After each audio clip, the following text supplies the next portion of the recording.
Yo, what up, internet? God, I love my work now. I put on a suit today, just for you guys. I guess to make myself feel like I'm really working, even though I've never actually had a job, or I've had to wear a suit to work. I think I wore a suit the very first day to my very first white collar job, until my boss made fun of me, and she was like, you don't need to do that after the interview. You know that, right?" Yeah, lucky me.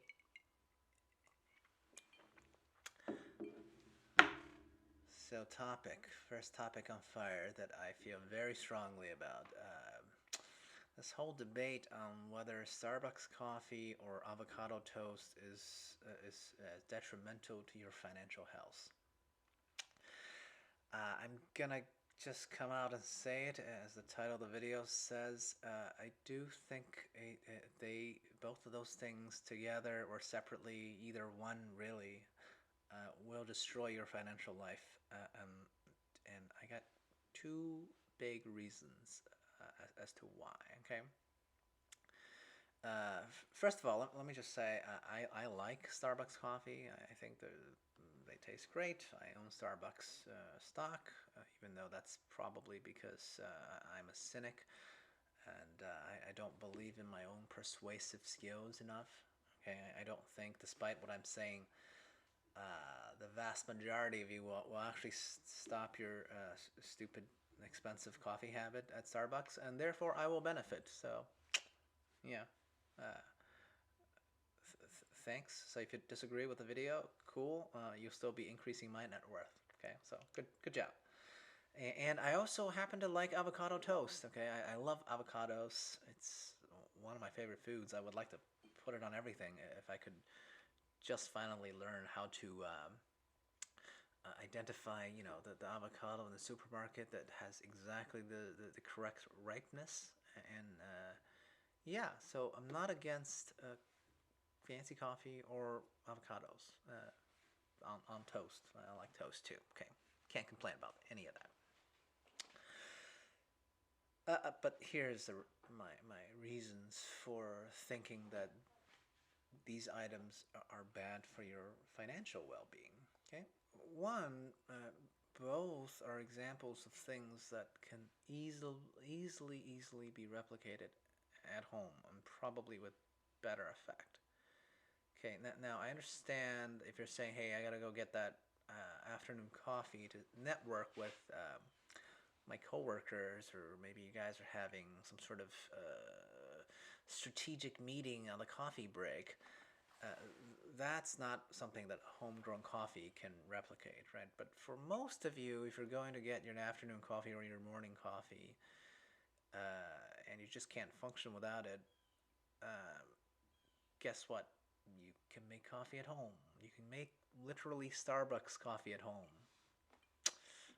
and put it in one of those mugs. Invest in a mug that will keep your coffee warm all day. Yeah, at 1/5 or 1/10 of the cost of actually going to Starbucks, right? So that's one, the coffee part. Same with avocado toast, okay? I mean, like I said, I like the item. I've eaten it at brunch, but probably only once or twice in the last 5 years. So yeah, it's not a habit for me, right? It's not like my go-to item. It's not like a sandwich that I get for an early lunch or whatever. It's just too simple, okay? This is not like, if we're talking about like you want to cook a steak, that's different. You want to make an avocado toast, like you literally just have to go buy some avocados and a toaster, which I think I hope you have at home. I mean, if you don't have a toaster, we have other problems, right? Like, so again, this is going to cost you a fifth to a tenth of what it cost, and not even that much time either. Like, not a lot of time and effort, right? Like, we're not talking about items that like you really need a lot of mastery or a level of practice to accomplish here, right? So for both of those things, I think one of the common backlashes is that it's just not enough money, right? Let's say, get coffee every day. maybe once or twice a day. Get avocado toast on the weekend when you're not getting your coffee. So that's like $10 a day, 365 days of the year. So that's like 3 G's, $3,000 to $4,000. We'll count it on the lower end. Say like you would be able to save $3,000. And I often see this type of reply, whenever someone says, hey, you shouldn't, have these kind of habits. They say, oh, well, $3,000 is not going to buy me a house. Okay, that's true. Not immediately. It's not going to buy you a house. It can buy you a really crappy car. Okay, a really crappy car, really old, like 15-year-old car, probably, right? But you know what? What else it can buy you? It can serve as an emergency fund. Okay, there's been many studies that says 40% or something like that, or half of Americans can't come up with $500 or $1,000 for an emergency. Now, are you one of those people? Because if you are, then $3,000 seems like a ton of money, right? So what's the problem? Easy way to build up an emergency fund, right? You have to give up something that's not a necessity but a want for a whole year. Just try it and see what happens, right? Like, now what I would suggest is that you open like a savings account on the side, and every time you want to go get a coffee, put in the $5 or whatever. Every time you want to have an avocado toast, put in the obligatory 10, $15 for that plate in that account. See how much you have by the end of the year, right? But I think the second reason why I object to these type of items is more important than the actual monetary value, and that is that it's not actually about the coffee or the avocado toast. When people object to these kind of spending, it's just about your attitude towards like how to spend money. Okay? Because to me, like does the coffee really bring you joy? Now, if you're one of those people who really love coffee, okay, like love coffee. Okay, I can see that. If that's your treat, every time you have a coffee, you have like an epiphany in your head. I would never. If that's the case, I would never ask you to give up coffee, right? But the problem is, if you're just having that afternoon coffee or that morning coffee to wake up, okay, to wake up it's easy, okay.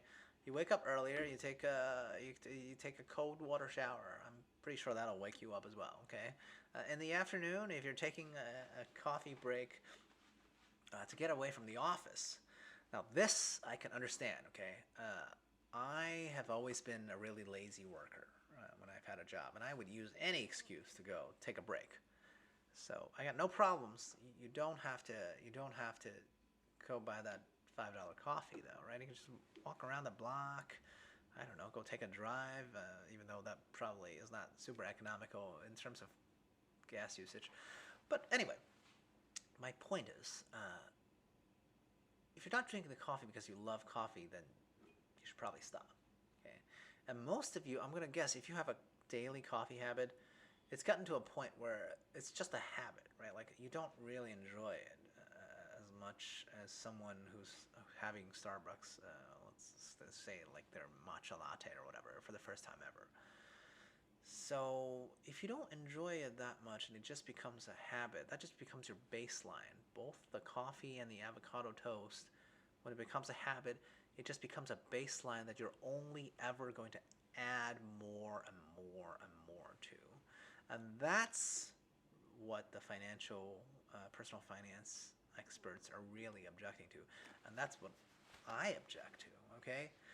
Like, you've certainly moved two items that giant corporations loves you for, and you moved it from a kind of nice to have into now a necessity because it's a habit, okay? And these are bad habits, to be honest. These are habits that you absolutely do not need. It's not a necessity. You don't need Starbucks coffee. I'm not saying you don't need coffee. You might need coffee to wake up, in which case, make your own coffee and put it in a mug. Okay? So, Starbucks coffee is not a necessity. Store-bought avocado toast, not a necessity. And if you, to be honest, if you have either of these inclinations, I'm gonna guess that's not the only thing that's draining, on your budget on a month to month, on a very regular basis. Now, I've had a lot of jobs, and the job where I've had the most coworkers, I would always talk to these ladies working in account management in the advertising companies. They all seem to be living paycheck to paycheck. Now, to be fair, they weren't making that much money. But when I asked them to show me how they're spending their money, this is the trap that they're in, right? There's all sorts of regular spending in there that is similar to the daily coffee habit or the daily avocado or like the daily, weekly, whatchamacallit, brunch habit. That is what's dangerous, right? Like if you start shopping for shoes every week, same thing, okay? Look, if you love shoes, that's one thing, right? Like if you are an expert on shoes, if you could tell me every seasonal trend for shoes from the last 20 seasons, then you know what? Go ahead, buy whatever amount of shoes that you can afford, right? But the problem is you're just going to shop for shoes as a habit. Yeah, you're not actually enjoying it that much. And that's how, by the end of the month, you have no idea where all your money went. Yeah, so it's not about the coffee or the toast. It's about how you look at these habits, right? And to be honest, any recurring habits uh, that you have, you should look at them, right? Like just write down. Like one of my first advice to anyone is simply, you don't have to budget, okay? Just throughout the month, write down every single thing that you spend money on, and then after the month is over, review it and see which one of these things are regular and recurring, and which one of these things are things that you absolutely actually need. Now, I also want to add like another positive to getting rid of these kind of expensive habits, right? Like, let's say you don't have Starbucks coffee every day. Get it like once a quarter. Now, what I imagine is that you probably enjoy it a lot more, right? Because it's like a special occasion. You can use that to celebrate, right? And unlike, celebrating with alcohol, you'd actually remember it. Yeah. Good night.